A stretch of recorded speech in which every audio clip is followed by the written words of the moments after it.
ഉണ്ട്.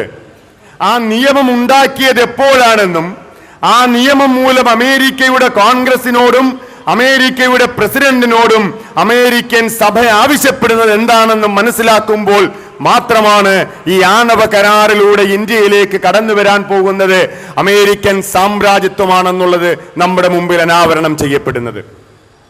2005 ജൂലൈ മാസം 18-ാം തീയതി ഇന്ത്യൻ പ്രധാനമന്ത്രിയും അമേരിക്കൻ പ്രസിഡന്റും തമ്മിലുള്ള സംയുക്ത പ്രസ്താവന വരുന്നു. ഈ ആണവ കരാറിനെ സംബന്ധിച്ചുള്ള സംയുക്ത പ്രസ്താവനയ്ക്കു ശേഷം ആ സംയുക്ത പ്രസ്താവനയെ തലനാരിഴ കീറി ഈ രാജ്യത്തെ ശാസ്ത്രലോകം പരിശോധിക്കുവാൻ തുടങ്ങി. അതിനെതിരായ അഭിപ്രായം സ്വരൂപിക്കുവാൻ തുടങ്ങി. പാർലമെന്റിൽ പ്രധാനമന്ത്രി നടത്തിയ സ്വമേധയാ പ്രസ്താവനയ്ക്കെതിരായി കോൺഗ്രസ് ഒഴികെയുള്ള മുഴുവൻ രാഷ്ട്രീയ പ്രസ്ഥാനങ്ങളും എതിർത്ത് സംസാരിച്ചു. ഈ രാജ്യത്തെ ശാസ്ത്രലോകം ഇതിനെതിരായി പ്രചാരണം ആരംഭിച്ചു.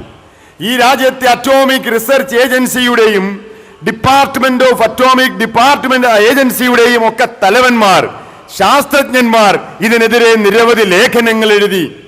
ഈ രാജ്യത്തെ രാഷ്ട്രീയ നേതാക്കന്മാരും രാഷ്ട്രീയ പാർട്ടികളും ശാസ്ത്രജ്ഞന്മാരും മറ്റ് ശാസ്ത്രലോകവും ഈ കരാറിനെ എതിർക്കുന്നു എന്ന് മനസ്സിലാക്കിയപ്പോൾ അമേരിക്ക നിയമം കൊണ്ടുവരാൻ നിർബന്ധിതമായി. അങ്ങനെ 2006 ഡിസംബർ മാസത്തിലാണ് അമേരിക്ക ഹൈഡ് നിയമം എന്ന ഏറ്റവും കുപ്രസിദ്ധമായ ഒരു നിയമം പാസാക്കിയത്. ആ തീയതികൾ വളരെ പ്രസക്തമാണ്. 2005 ഈ കരാറിനെ സംബന്ധിച്ച് നമ്മുടെ രാജ്യത്ത് സംയുക്ത പ്രസ്താവന ഉണ്ടാവുക, ഈ കരാറിനെതിരായി ഇന്ത്യൻ ജനത ശബ്ദിക്കുന്നു എന്ന് മനസ്സിലാക്കിയപ്പോൾ, നമ്മുടെ തന്ത്രങ്ങളൊക്കെ പാളുമെന്ന് മനസ്സിലാക്കിയപ്പോൾ അതിനെ നിയന്ത്രിക്കുവാൻ അമേരിക്ക നിയമം കൊണ്ടുവന്നു. അത് ഇന്ത്യക്കായി മാത്രമുള്ള നിയമമാണ്. ഇന്ത്യ സ്പെസിഫിക് സേഫ് ഗാർഡ് എന്ന പേരിൽ അന്താരാഷ്ട്ര ആണവോർജ ഏജൻസിയുടെ സുരക്ഷാ മാനദണ്ഡങ്ങൾ ഇപ്പോൾ നമുക്ക് ലഭ്യമാണെങ്കിൽ അത് ഇന്ത്യക്ക് വേണ്ടി മാത്രമുള്ള സുരക്ഷാ മാനദണ്ഡമല്ല, മറിച്ച് ഹൈഡ് നിയമം ഇന്ത്യക്ക് വേണ്ടി മാത്രമുണ്ടാക്കിയിട്ടുള്ള നിയമമാണ്. ഈ ഇന്ത്യക്ക് വേണ്ടി മാത്രമുണ്ടാക്കിയിട്ടുള്ള ഈ നിയമം ഇന്ത്യയിലെ നേതാക്കന്മാർ, ഗവൺമെന്റിന്റെ പ്രതിനിധികൾ പറയുന്നത് ഇത് ഇന്ത്യക്ക് ബാധകമല്ല, ഇത് അമേരിക്കയ്ക്ക് മാത്രം ബാധകമാണ് എന്നാണ്. ഞങ്ങൾ സമ്മതിക്കുന്നു, ഹൈഡ് നിയമം ഇന്ത്യയുടെ നിയമമല്ല, അത് അമേരിക്കയുടെ നിയമം തന്നെയാണ്, സംശയമില്ല. പക്ഷെ എന്താണ് ഈ നിയമത്തിൽ പറയുന്നത്? ഈ നിയമത്തിൽ വളരെ വ്യക്തമായി പറയുന്നുണ്ട്, ഇന്ത്യ വരും ദിവസങ്ങളിൽ ഒരു ആണവ പരീക്ഷണം നടത്തുകയാണെങ്കിൽ ഇന്ത്യക്ക് നൽകുന്ന മുഴുവൻ യുറേനിയവും സാങ്കേതിക വിദ്യയും സഹായങ്ങളും ഒക്കെ പിൻവലിക്കുമെന്ന്. സ്വാഭാവികമായും സംശയമുണ്ടാകും, നിങ്ങളെന്താ ആണവ പരീക്ഷണത്തെ അനുകൂലിക്കുന്നവരാണോ, അണുവായുധത്തെ അനുകൂലിക്കുന്നവരാണോ നിങ്ങളെന്ന ചോദ്യമുണ്ടാകും. അണുവായുധ നിർവ്യാപനം, അതാണ് നമ്മുടെ ലക്ഷ്യം. അണുവായുധം നമുക്ക് ആവശ്യമില്ല. ആണവ നിർവ്യാപനം എന്ന് പറയുന്ന മുദ്രാവാക്യം തന്നെയാണ് നമ്മൾ ഉയർത്തിയിട്ടുള്ളത്. പക്ഷേ നമ്മൾ അണുവായുധ പരീക്ഷണം നടത്തേണ്ടുന്നത്, അല്ലെങ്കിൽ നടത്താതിരിക്കേണ്ടത് ഏതെങ്കിലും ഒരു രാജ്യത്തിന്റെ നിർദ്ദേശം അനുസരിച്ചാകാൻ പാടില്ല.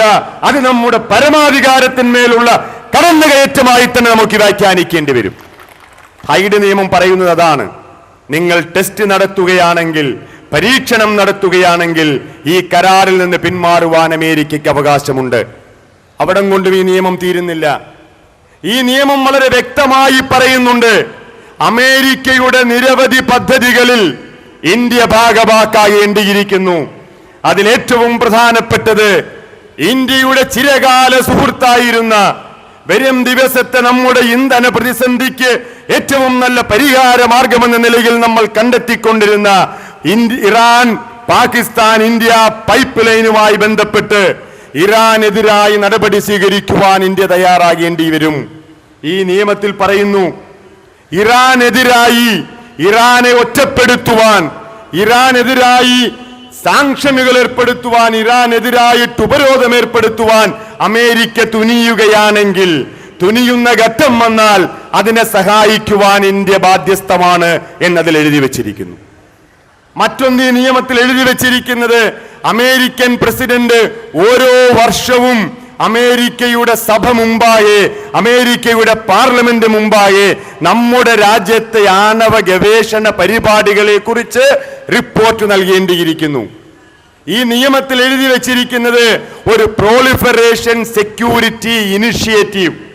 അതായത് അമേരിക്ക ഏതെങ്കിലും ഒരു രാജ്യത്തിന്റെ യുദ്ധക്കപ്പലുകളെയോ വിനാശകാരികളായ ആയുധങ്ങൾ കടത്തുന്നു എന്ന പേരിൽ ഏതെങ്കിലും യുദ്ധവിമാനങ്ങളെയോ കപ്പലുകളെയോ ആക്രമിച്ചാൽ ഇന്ത്യ അതിന് സഹായം ചെയ്തു കൊടുക്കേണ്ടി വരും.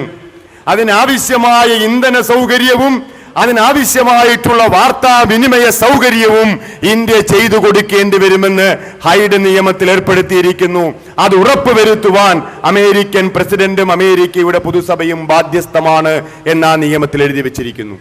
ഇനി നിങ്ങൾ പറയുക, ഹൈഡ് നിയമം ഇന്ത്യക്കും ഈ കരാറിനും ബാധകമാണോ അല്ലയോ? ഹൈഡ് നിയമം എന്ന് പറയുന്നത് ഡെമോക്ലീസിന്റെ വാള് പോലെ ഈ കരാറിന് മുകളിൽ ഇങ്ങനെ തൂങ്ങി നിൽക്കുകയാണ്. ഏതു നിമിഷവും അത് പൊട്ടി, ആ നൂലിഴ പൊട്ടി നമ്മുടെ രാജ്യത്തിന്റെ സ്വതന്ത്ര വിദേശ നയമെന്നുള്ള ആ പരമ്പരാഗത സങ്കല്പത്തിന് മേൽ ഏതു നിമിഷവും ഇത് തകർന്നു വീഴാം. എന്തായിരുന്നു നമ്മുടെ പരമ്പരാഗത സ്വതന്ത്ര വിദേശ നയം? ആ നയത്തിൽ നിന്ന് വ്യതിചലിക്കുവാൻ ഇപ്പോൾ എന്താണ് കാരണം? എങ്ങനെയാണ് ഈ വ്യതിചലനം ഉണ്ടായത്? നരസിംഹറാവു ഗവൺമെന്റിന്റെ കാലം മുതൽ ഈ രാജ്യത്ത് നാം പിന്തുടർന്നു വന്നിരുന്ന ഒരു വിദേശ നയത്തിൽ നിന്ന് വളരെ വ്യക്തമായ മാറ്റം കണ്ടു തുടങ്ങിയിരിക്കുന്നു. ഇസ്രയേൽ എന്ന് പറയുന്ന ഒരു കുരാഷ്ട്രവുമായി നമുക്ക് യാതൊരു തരത്തിലുള്ള ബന്ധവും ഉണ്ടായിരുന്നില്ല. ഇസ്രയേലിന് എംബസി പോലും ഉണ്ടായിരുന്നില്ല ഡൽഹിയിൽ. നരസിംഹറാവുവിന്റെ ഗവൺമെന്റിന്റെ സമയത്ത് ഇസ്രായേലുമായി നമ്മൾ നയതന്ത്രപരമായ ബന്ധങ്ങൾ ഉണ്ടാക്കി. അതിന്റെ തുടർച്ച എന്ന നിലയിൽ ഇറാനുമായുള്ള നമ്മുടെ ബന്ധത്തെ തകർക്കുവാൻ വേണ്ടി അമേരിക്കയുടെ കുടില താൽപര്യങ്ങൾ സംരക്ഷിക്കുവാൻ ഏഷ്യ ഭൂഖണ്ഡത്തിൽ നിന്നും ഇന്ത്യയെ കൂടെ നിർത്തുവാൻ വേണ്ടി അമേരിക്ക വിരിച്ചിരിക്കുന്ന ഒരു വലിയ വലയുടെ കണ്ണി മാത്രമാണ് ഈ ആണവ കരാറെന്ന് നാം മനസ്സിലാക്കേണ്ടിയിരിക്കുന്നു. നിർഭാഗ്യവശാൽ ഇത് മനസ്സിലാക്കുവാൻ നമ്മുടെ രാജ്യത്തെ ഗവൺമെന്റിന് കഴിയാതെ പോയിരിക്കുന്നു എന്നുള്ളതാണ് വാസ്തവം. ഈ കരാർ പ്രകാരം എന്തിനാണ് ഈ കരാർ? കുറച്ച് യുറേനിയം, കുറച്ച് സാങ്കേതിക വിദ്യ, കുറച്ച് സഹായം നമുക്ക് കിട്ടും. അതിനുവേണ്ടി നമ്മൾ ചെയ്തു കൊടുക്കേണ്ടുന്ന കാര്യങ്ങൾ എന്തൊക്കെയാണ്? ഈ രാജ്യത്ത് ഒരുപാട് കച്ചവടങ്ങൾ നടക്കാറുണ്ട്. പണം കൊടുത്ത് സാധനം വാങ്ങിക്കുന്നു. ഇവിടെ ഉപഭോക്താവും കച്ചവടക്കാരനും തമ്മിലുള്ളൊരു കരാർ മാത്രമാണ്. ചില സാധനങ്ങൾക്ക് 1 വർഷത്തെ ഗ്യാരണ്ടി അല്ലെങ്കിൽ 1 വർഷത്തെ വാറണ്ടി, ഇത്തരത്തിലുള്ളൊരു ബന്ധം മാത്രമാണ് ഉപഭോക്താവും കച്ചവടക്കാരനും തമ്മിലുള്ളത്. ഇവിടെ ഈ കരാർ പ്രകാരം നമ്മൾ എഴുതി കൊടുക്കേണ്ടി വരുന്നത് 40 വർഷത്തേക്ക്, 1-2 ദിവസത്തേക്കോ വർഷത്തേക്കോ അല്ല, 40 വർഷത്തേക്ക്. അതായത് ഇന്ത്യക്ക് സ്വാതന്ത്ര്യം കിട്ടി 100 വർഷം തികയുന്ന ആ കാലഘട്ടം വരെ നമ്മുടെ രാജ്യത്തിന്റെ ആണവ ഗവേഷണ പരിപാടികൾ അമേരിക്കയുടെ നിയന്ത്രണത്തിലായിരിക്കുമെന്നർത്ഥം. നമ്മുടെ രാജ്യത്തിന്റെ ഗവേഷണങ്ങൾ, ആണവ നിലയങ്ങൾ അമേരിക്കയുടെ നിയന്ത്രണത്തിലായിരിക്കുമെന്നർത്ഥം. പലരും ചോദിക്കുന്നുണ്ട്, അമേരിക്കയുടെ നിയന്ത്രണത്തിൽ എങ്ങനെയാണാവുക? ഇത് അന്താരാഷ്ട്ര ആണവോർജ ഏജൻസിയുടെ പരിശോധനയ്ക്കല്ലേ വിധേയമാകുന്നുള്ളൂ എന്ന്. ശരിയാണ്, അന്താരാഷ്ട്ര ആണവോർജ ഏജൻസിയുടെ പരീക്ഷണങ്ങൾ തൃപ്തികരമല്ല എങ്കിൽ അമേരിക്കയുടെ പരിശോധകന്മാർക്ക് ഇത് പരിശോധിക്കുവാനുള്ള അനുവാദം നൽകണമെന്ന് വളരെ വ്യക്തമായി ഈ ആണവ കരാറിൽ പറയുന്നുണ്ട്. എങ്ങനെയാണ് സദ്ദാം ഹുസൈന്റെ കയ്യിൽ മാരകമായ ആയുധങ്ങളുണ്ടെന്ന് അമേരിക്ക കണ്ടെത്തിയത്? അന്താരാഷ്ട്ര ആണവോർജ ഏജൻസി ഒരിക്കലും കണ്ടെത്തിയിരുന്നില്ല സദ്ദാം ഹുസൈന്റെ കൈവശം മാരകമായ വിനാശകാരിയായ ആയുധങ്ങളുണ്ടെന്ന്. അന്താരാഷ്ട്ര ആണവോർജ ഏജൻസി കണ്ടെത്തിയിരുന്നില്ല. പിന്നെ ആരാണ് കണ്ടെത്തിയത്? അമേരിക്കയുടെ പരിശോധകന്മാർ.